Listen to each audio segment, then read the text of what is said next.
All right. In today's and this one will be a quick one, lecture here, I just wanted to talk a little bit about the reading workshop model because that's a model that you've probably heard a lot.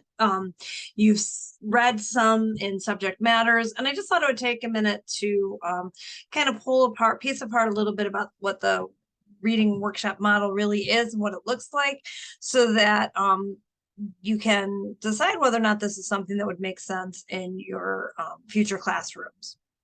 So, all right. So today's goals really then we're going to explore an important model of engagement in the literacy classroom, the workshop model, which is something that does obviously come out of the English language arts realm, but I think it has a lot of potential.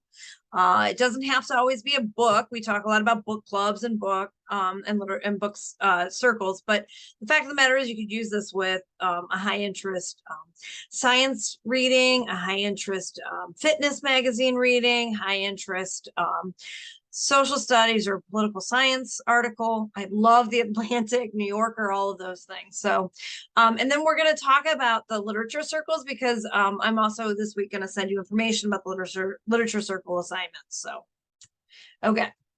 Before I do anything, I want to establish why it is so important that we really work to get our students reading.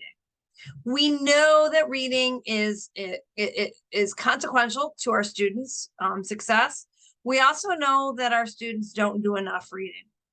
And so the statistics right now are pretty dismal. Most of our students spend less than 15 minutes per day reading. A lot of that is our fault in that we assign reading, but then when they come into our classrooms, because we know that they don't read, we cover everything in the reading.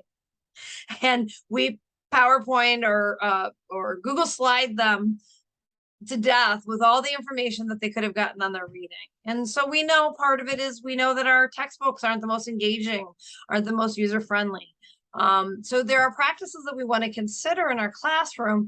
If you think about this, if you could just think about how, if every teacher did some type of meaningful, even if it was 10 minutes a day, if the students engaged in reading, we would move from 18 or 15 minutes a day to 60 to 80 minutes a day. And all we would have to do is have them reading meaningfully in our classrooms for 10 minutes a day. That's really not that big of a lift for any of us individually. And why does this matter? Well, we know that the score gap between students who read frequently and students who read infrequently is huge. And as the students get older, because of what we call the Matthew effect, the rich get richer, the poor get poorer from Matthew, the Bible. It's a biblical quote.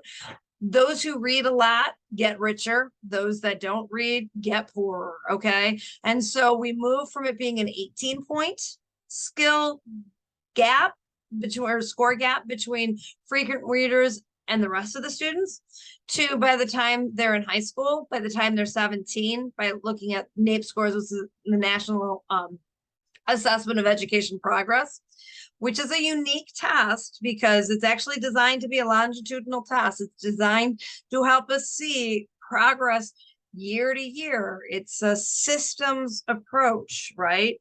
And what we see is by 17, the frequent readers have a 30-point advantage over their non-skill or the non-frequent readers. The rich get richer, the poor get poorer, the Matthew effect. The other thing we know is that when we give our students personalized reading goals, we see a lot of progress. When our students take control, when our students feel like they have some kind of agency in their reading, we really see improvement that can be measurable, that can be observed, and that can be repeated over and over again by by allowing our students to engage in personalized learning, personalized literacy education, offering choice, offering groups, literature circles, and things like that. Another important statistic I saw was students in the top tercile, the top third of reading skills, actually showed that those same students performed 70% better in math and science.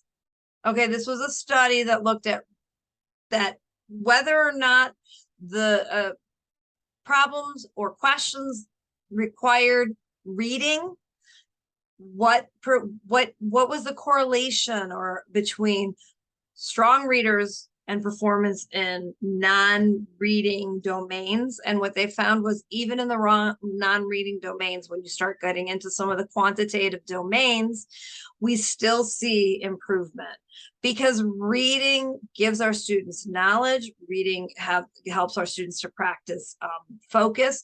Reading is, it allows our students to take in information in a way that can move it from their working memory into their long-term memories. If you think back to a week or two ago when we talked about the memories.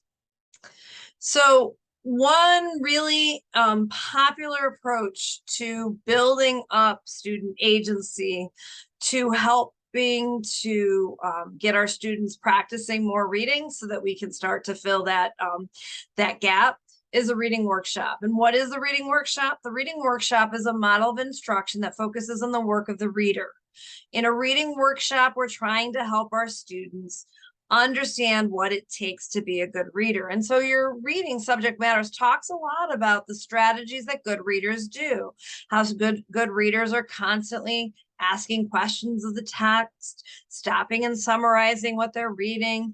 They're monitoring their own comprehension, really.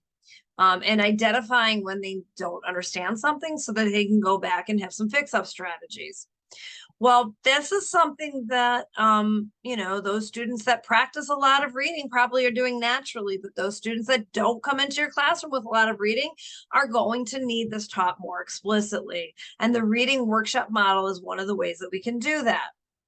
So what does the reading workshop look like? And I understand not every one of your classes in a science classroom or a math classroom or a phys ed classroom is going to be a reading workshop. But sometimes you can use a reading workshop. And what you would do in a reading workshop is you would plan your lesson kind of within this template. You begin with a mini lesson. You then allow the students to engage in independent reading right there in the classroom, often with some kind of a written component to the work. Maybe you're asking them to annotate. Maybe you're asking them to take notes. Maybe they are flagging using page flags, things like that. But they're reading right there. So you practice a skill in front of them. Then they go and they do the skill on their own in their independent reading. While they're doing that, you are giving them a focus. You're conferencing with them. And then you give them an opportunity to either close up as a large group or go into the group discussion, which is where the literature circles that we're going to be engaging in this class actually are one way that you can bring them into a group discussion about the reading. So the first and most important part for us as the teachers to prepare in the reading workshop model is what we're going to call the mini lesson. I'm going to stop sharing for just a second because I need to share my sound and optimize for video clip. Okay. But what I want to do is I'm going to show you a video of a teacher giving what we would call a think aloud. And what he's doing is he's modeling skilled reading for his students. We're going to be looking at a passage, and I'm going to be looking at how authors use information to make a piece of history real. What type of sources they use, how do they create authenticity. One of the ways they do it is by giving actual accounts of people that lived during what happened in history. So I'm going to show you how I will read a passage and look for that, and then toward the end of class we'll get into small groups and you all can then practice seeing how an author uses different ways or devices to make a piece of history more real. So I'm thinking already the reading's going to be something about we've been studying here in class. So let me get started. The first thing I do as a reader when I look at something, and you all can look on because you all have this in front of you, is I don't dive right in. I look at the whole reading as a whole, okay? And almost the first thing that draws my attention is the picture. And I look at, what do I see in the picture? I see ladies at work. It doesn't look like, this time period. It probably looks like the time period we're studying, the early 1900s. I can also read the caption. This picture shows little of the frantic activity of a sweatshop. Often workers put in long hours in dimly lit factories. So that gives me a clue. Okay, it looks like these women are probably working long hours. They're working in a factory.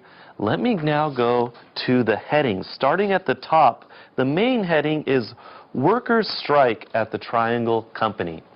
Let me look at the subheadings. The first one is, I have no more patience for talk. Okay, so I'm kind of asking myself a question. What does that mean, no more patience for talk? There's going to be something more than just people talking. What are they going to do? Is that going to be the strike? And then the next heading is, okay, well, there it is, Strike at the Triangle Factory. So it looks like I'm going to be reading about workers who have poor working conditions and maybe they're going to go on strike. I've kind of gotten that from the picture and the subheadings. I'm going to go ahead and start now. It says, starting at the first paragraph, on November 22nd, 1909, about 3,000 workers crowded into a meeting hall in New York City. Right from the topic sentence, I can think about the early 1900s. Right there it said 1909. Okay, so I can already picture what this crowded meeting hall looks like in New York City in the early 1900s. And then I can read on. Most were teenage immigrant women. They were shirtwaist workers. The next subheading really gets my attention because, for one, it's in quotations. It says, I have no more patience for talk. So is this going to be someone talking? Who is the speaker going to be? And I'm asking myself, how's that going to relate to the strike and what we're studying in the class? Then a teenager named Clara Lemlich rose to speak. She had just gotten out of the hospital. Okay, I see a switch there. When I'm reading and I see that word then a speaker, or then a teenager named Clara rose to speak, I think, okay, something's going to change here. And in this case, there's going to be a speaker. And her name is, the author gives me her name, so I feel like it's more real. If the author had just said, oh, a teenager rose to speak, I don't know if I'm buying it as much as they gave me the full name, Clara Lemlich. Let me see what happens with this. Okay. All right. So what you saw in there is the explicitness with which he was showing his, he was showing the way that he thought through his reading. Let me go ahead back here. Why is this? Oh, hold on a second. All right. Okay. Let me get out of here. She had just gotten out of the hospital. Right. Sorry. Let me get back into here. So one of the things that you're going to do in a workshop model is you're going to be really explicit with the students with the skill, and you're going to model it. You're going to basically show students what it means to be a reader. And so think alouds are a great thing to do. And when you are doing a think aloud in a history classroom, or when you're doing a think aloud in an art class, you might be emulating the thinking that you would find important within your discipline. So you're being explicit about what it means to read like a historian, or what it means to read like an artist, right?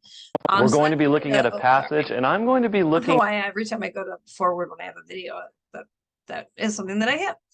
So after you've done this explicit skill work, where maybe you've demonstrated a certain kind of note taking or a certain kind of annotation, then what you're going to do is you're going to actually give the students time to do this right away. So after he had done his think aloud, where he was considering context, right, and asking questions of the text, he would then give it over to the students to do the same thing.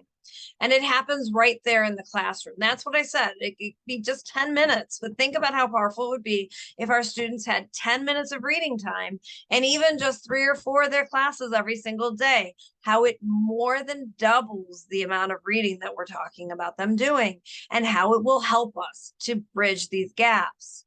So one of the things that you want to do within the independent reading is you want to think about how to motivate them. You want to really give them motivating text to read. So you might offer choice in the classroom, or you might think about culturally competent reading materials, right? So if it's a music class, maybe you're looking at popular music. Maybe you're looking at an article about popular music where they're gonna sort of look at some of the content knowledge or the content skills, right? It doesn't have to be a book. We often think of a reading workshop as being, an entire book. You could collect articles within your discipline that would work out just fine for this. And you want to give students a strategy to focus on from the think aloud in the mini lesson. So you want to so when I'm passing this off for them to practice doing on their own, I want them to have very specific things in mind. So perhaps in a science classroom, I'm asking them to read for evidence of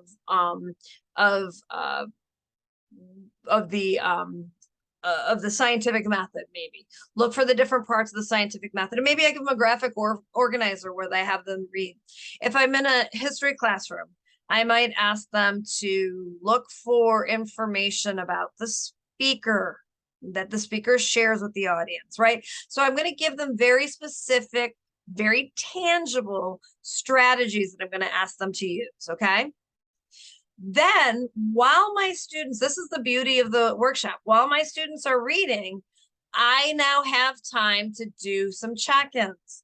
I can go from desk to desk, and I might not go to all of my students every single day, but I can create something like this checklist here where I can sort of map out who I've gone to see and make sure that over the course of a couple of these workshops, I've touched base with every one of my students.